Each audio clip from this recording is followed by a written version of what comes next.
We are in the middle of a series about pursuing the presence of God.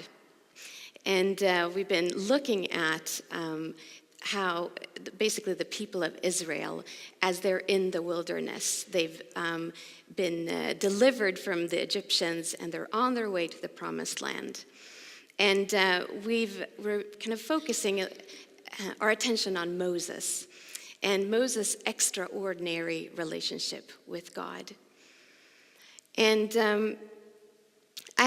he has an extraordinary relationship with God. But what we mean when we say extraordinary is not that Moses has a relationship that is exclusive and that nobody else can have. But it was extraordinary in the sense that there were very, very few people who pursued God the way that Moses did. And we're kind of in the middle of a conversation in this text that we just read this morning. Basically, it's like walking onto a bus, and you look around, you find a free seat, you sit down on that bus, and you realize that the people behind you are in the middle of a conversation, that they're in mid-flow. And it's an interesting conversation. It's intense, it's personal, it's fascinating. But you don't quite know what's going on because you haven't been there from the beginning. But the good thing is that we're not on a bus and that we can actually rewind a little bit and find out what's going on in this text. Our text starts when Moses says, you've been telling me, lead these people, but you have not let me know who you will send with me. And to understand what's going on right in this text, we need to kind of look back at what happens around Mount Sinai. The people, like I said, have left Egypt. They're on their way, and they're just now at kind of camped at the base of Mount Sinai. And this is the place where God gives Moses the 10 Commandments. And it's what happens around the 10 Commandments, because he actually receives them twice. And we're kind of find ourselves in the middle of Moses receiving the 10 Commandments the first time and Moses receiving the 10 Commandments the second time. So what has happened that Moses says, you've been telling me lead these people, but you have not let me know who you will send with me? It seems a little odd because God has, been leading the Israelites. He has been with them. He has delivered them. So why isn't he going with them all the way to the promised land? Well, what happens here is that as we've heard over the weeks, the Israelites have met with God. Moses has met with God on Mount Sinai, and as Rick was saying last week, Moses, Aaron, and the 70 elders have been invited further up the mountain. And they've had that extreme dining experience with God that Rick spoke about before. But then Moses is invited by God to go even further up the mountain. And as he goes further up the mountain, he spends time with the Lord and receives a lot of very important instructions from the Lord. But he's gone for 40 days and for 40 nights. And during this time, the Israelites lose hope. And what happens is that, and we can see that in Exodus 32, that the Israelites think Moses has been gone for such an awful long time, he must have died. So it says this, when the people saw that Moses was so long in coming down from the mountain, they gathered around Aaron, and they said, come, make us gods who will go before us. As for this fellow Moses, who brought us out of Egypt, we don't know what has happened to him. And so basically, Aaron tells the people, thank you. Aaron tells the people to take off all their gold, and he melts it, and he makes a golden calf out of it. And this is basically an idol that they can worship instead of the living God. And So Moses comes down the mountain and realizes what has happened, and he crushes those first stone tablets. And God is obviously incredibly angry as well, and he says that he will no longer go with the Israelites. His presence will no longer go with them. And so this is where our text starts today. It is Moses trying to convince God to go with them because nobody else will do. God says that he will send an angel ahead of them, but Moses says, I don't want anybody else. I want you to go with us. And this is kind of an extraordinary testimony to God's and Moses' relationship. Because in this place, God tells Moses, he says, I will go with you, but I will go with you because I am pleased with you. And so before I continue, just let me pray. Father, I ask that you would go before me in this sermon and that you would lead, Father. I pray that you would bring out what you want to say this morning, that you would reveal to us what was so amazing about Moses' relationship with you and your relationship with him. And I pray, God, that you would make it real to us. In Jesus' name I pray. Amen. So, at this point, God says to Moses, I will do the very thing you have asked, because I am pleased with you, and I know you by name. And what God means when he says he knows Moses by name is not that he knows what Moses is called, or that they're on a first name basis. Instead, to know somebody by name in this context is to know their character, to know what they're like, to know that you can trust them. And the more that you trust a person, the deeper you can go in relationship with them. And trust is a linchpin to relationships. There's a philosopher, she's called Honora O'Neill, and I love her because she speaks very kind of plainly in a way that I'm not used to from philosophers. And she writes in a book called A Question of Trust. She says that trust is the basis for coexistence. And she points out how breach of trust has been around since the Garden of Eden. Now, some people say there's too little trust around these days. We should trust more. People know that trust is good. But Honora says more trust is not an intelligent aim in life. She says, instead, we should have more trust in the trustworthy, but not in the untrustworthy. And so judging how somebody is trustworthy, she has 3 criteria.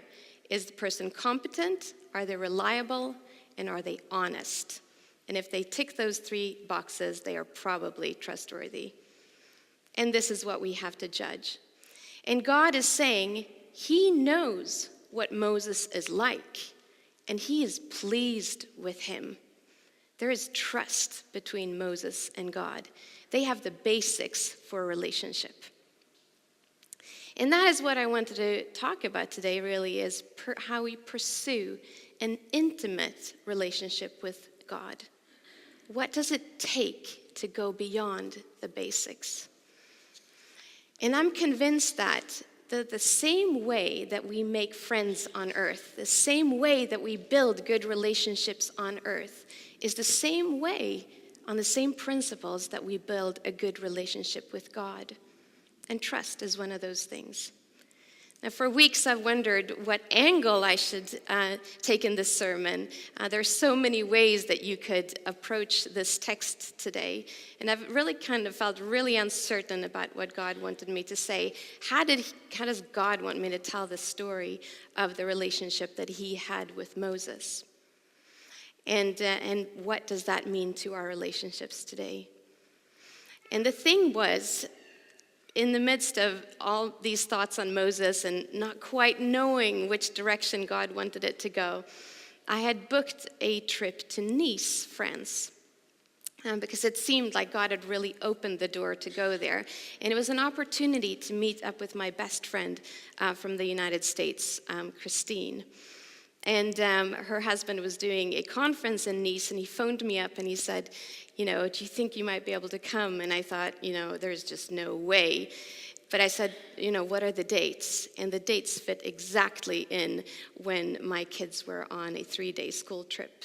So I just thought, wow, I think I'm probably meant to go. So I was meeting up with Christine, and we've got 23 years of friendship behind us. And we used to be roommates in college. And I think from the get-go, both Christine and I knew that God was in the middle of our relationship. And if you asked me to single out one person in this world who has taught me about friendship, it would be Christine. So as I was thinking about this relationship between Moses and God, my thoughts kept going to Christine, maybe because I was seeing her, but also because she's taught me so much about friendship. So it was kind of interesting to me that I was going to see her. And I kept wondering whether God wanted to show me something about this sermon as I went to Nice. So I left on Wednesday, and I flew EasyJet, and with my sermon notes in hand. And because I know Christine, I know what she likes, and I know what she doesn't like. And because I love her so dearly, it's a joy for me to think about what she would like to do. And so I'd booked a restaurant one night that I thought she would love. And right before I left, I also discovered that Nice has a museum dedicated entirely to Marc Chagall's paintings. And, not everybody's going to go, wow, but Christine has always loved Marc Chagall. And going to museums was never my idea of fun in my 20s, but I used to go with her, because I was her friend, I used to go with her to the art museum in Chicago. And we would sit and stare at the Chagall windows and sit and stare at the Chagall paintings, and we would talk about what those paintings meant to us. And Chagall really grew on me because Christine's enthusiasm about him was so contagious.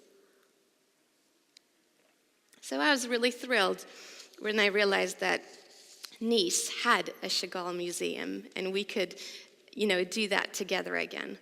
So on Thursday after breakfast, we were going to set off. But I woke up early. I was worried about the sermon. I didn't know where I was going to take it.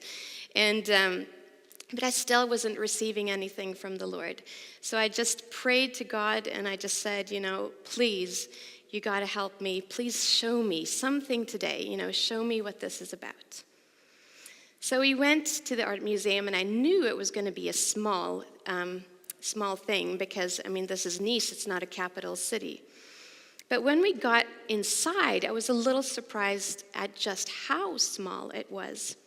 There was a main hall with some of Chagall's work. There was, self-portraits, some of his early works. There were of his hometown in Belarus, of his beloved wife, Bella, and some of his political work. And we got to the end, and we were like, okay, that was nice, And we were about to leave when it started to pour down with rain, buckets of rain, hail, thunder, the works. And so there was no way we were going to go outside because we had a long walk back. So we sat down and we waited. Christine was on her audio guide listening to some extra parts. And I just sat around. I was just looking around. And suddenly I just noticed this opening in the wall. And I looked through and I could kind of see very large paintings on the other side of that opening. And so I thought that was, I was like, did we go in there? And Christine looked, and we looked at each other, and we realized that we had missed half the gallery. And so we walked into this large open space with some of Chagall's largest works of art. And lo and behold, that the whole section of this museum was dedicated to all of Chagall's biblical paintings. And I wanted to share with you what I saw in those rooms and what I think about what God was speaking to me about intimacy with him as I was looking at them. And this is kind of a story about God's faithfulness to me as well, because I really didn't know what he wanted to say before this.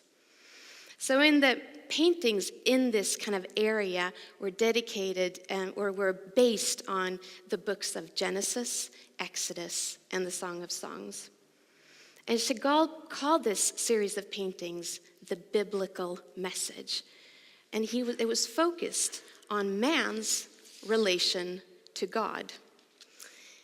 So I wish we could beam ourselves into that little gallery right now and to look at those paintings together.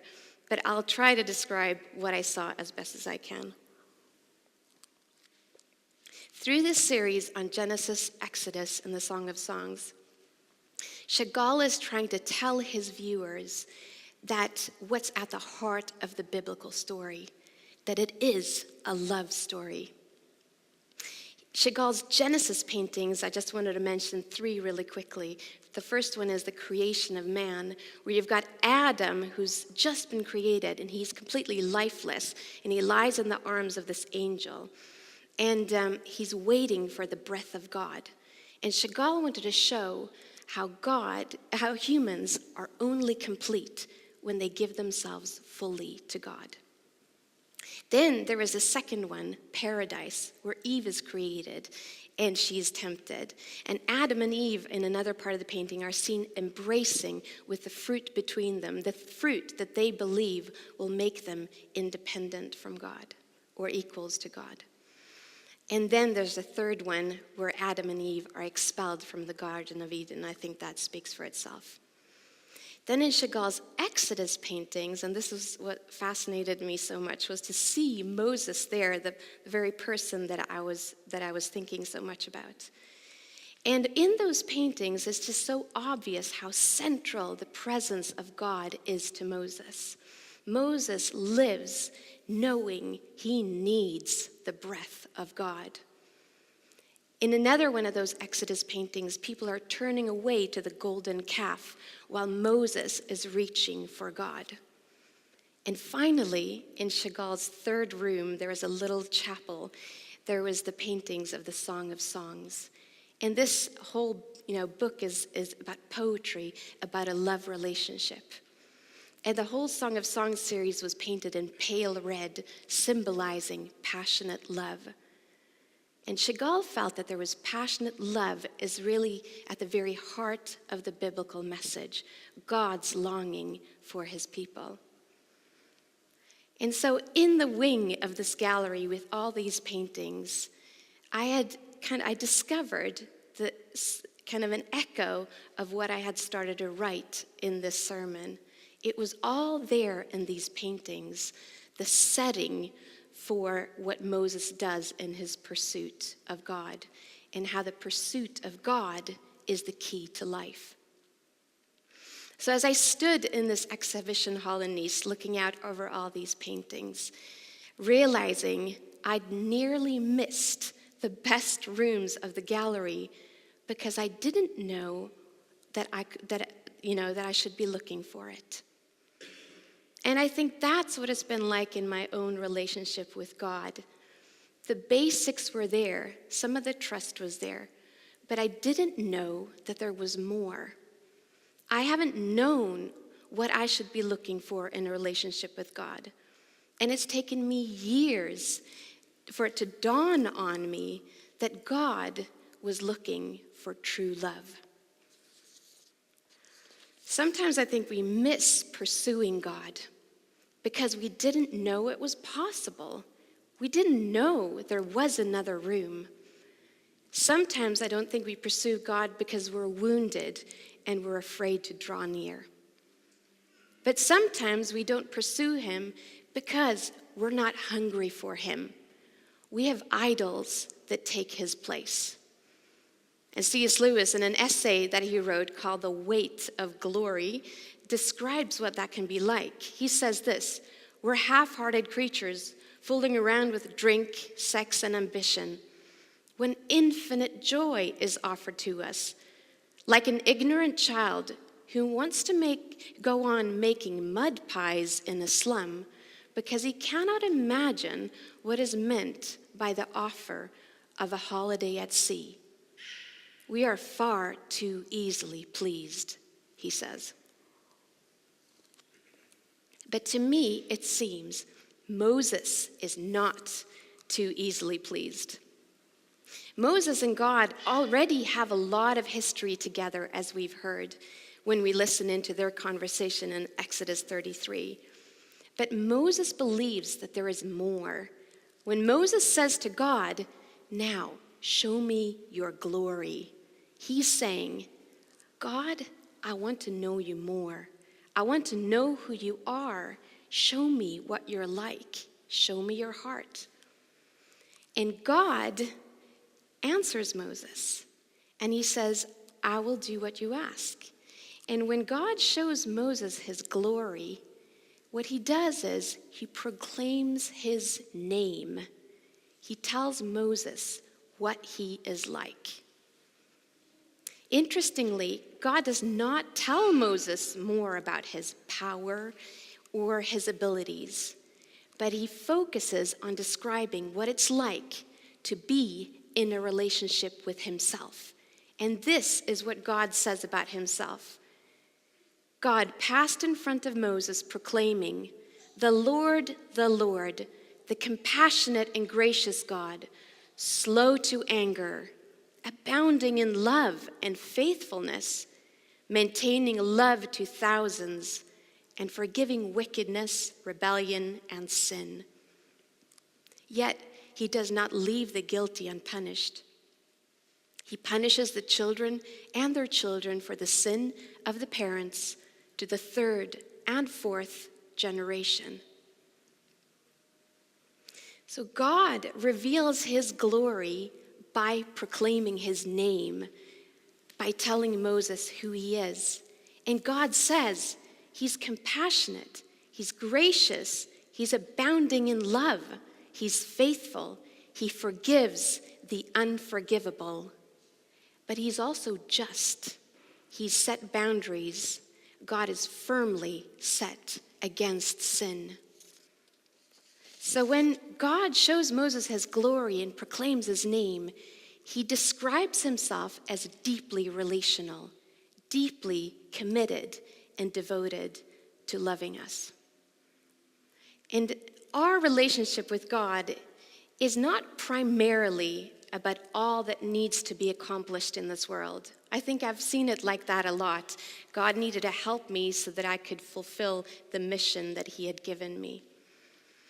And so a relationship is not primarily about what needs to be accomplished, but life itself starts with an intimate relationship with God.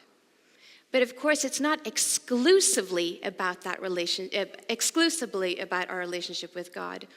Moses, at the same time, has been given one of the biggest jobs in the world. And the only reason Moses is able to do this job of leading this whole people out of slavery into the promised land was because of his authentic and deeply trusting relationship with God, who helped him. But what was the key to Moses' relationship with God and his intimacy with God? Well, I wanted to finish this morning by showing you one of the favorite paintings of mine from that exhibition. And I think we're going to get it up on the screen. And the painting focuses on Moses and his relationship to God's presence and glory. And I hope you can see it's a little bit dark there. And it's about how Moses relates to God's character. When Melker saw it, he was like, "Why are you looking at that?" And I was like, "Because I love it." And he says, "Well, it's ugly. I could do better than that." And I was like, "Well, it's symbolic." And Melker, it's symbolic. And that's what Chagall did. He used wonderful colors and a lot of symbolism. And what you're meant to do is read the painting from right to left, just like the Hebrew texts. And the painting is divided into two parts. You have Moses on the right-hand side in white, and then you've got another part, which we'll get to in a moment. But it's divided into two parts, and it's God's presence that divides the painting into what you can't really see it here, but the dark bush in the middle is the burning bush, and the circle on top is, inside that is the angel of the Lord, and so that is God's presence. And so basically, you've got Moses on the right-hand side, dressed in white as a prophet. And above him, there are his father-in-law's sheep. This is kind of telling the story of Moses as a shepherd in the 40 years after he left Egypt, when he left Egypt as a prince and spent 40 years in the wilderness. And this, of course, in the wilderness is where he met God's presence for the first time. And God's presence kind of leans towards the left. It's kind of pointing in the direction of what is going to take place. But Moses is completely transfixed on God's presence. Then at the bottom right-hand corner, it's kind of red and brown people, and these are the Egyptians pursuing the Israelites. In the middle of that is a kind of that division, and it is God dividing the Egyptians from the Israelites by the parting of the sea, and the rest is the Israelites continuing safely, and it kind of speaks of that mission that Moses had, but that he would never have been able to do without God's presence. And then at the very top, you have Moses' face in kind of yellow or golden. It's meant to kind of reflect the glory of the Lord. Because when Moses spent time with God in his presence, Moses' face would begin to shine because God's presence was rubbing off on him. And the interesting thing that I really kind of looked a lot at as in that gallery was where Moses is looking. The radiant face of Moses, that yellow face.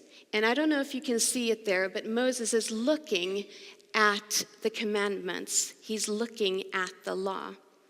And I just kept looking and looking at this, and I just felt that there is something significant about that. And there are a few verses that came to mind. David in Psalm 119 says, "Oh, how I love your law. I meditate on your law day and night." And the prophet Jeremiah, which is also echoed in the book of Hebrews, says, "I will put my law in their minds and write it on their hearts. I will be their God, and they will be my people." So what does the law, the commandments, have to do with pursuing God's presence, his intimate presence? To me, it's always felt like law was the antithesis of love. But as I was standing there in the gallery with Christine, my friend whom I love and want to please, it dawned on me. Friendship is, of course, built on trust. That is the foundation. You need to find out whether a person is safe or not. But to deepen that relationship with a friend, to build on that foundation, you need to begin to know that person and understand what pleases that person. This is what makes love grow. And the law tells us what is important to God.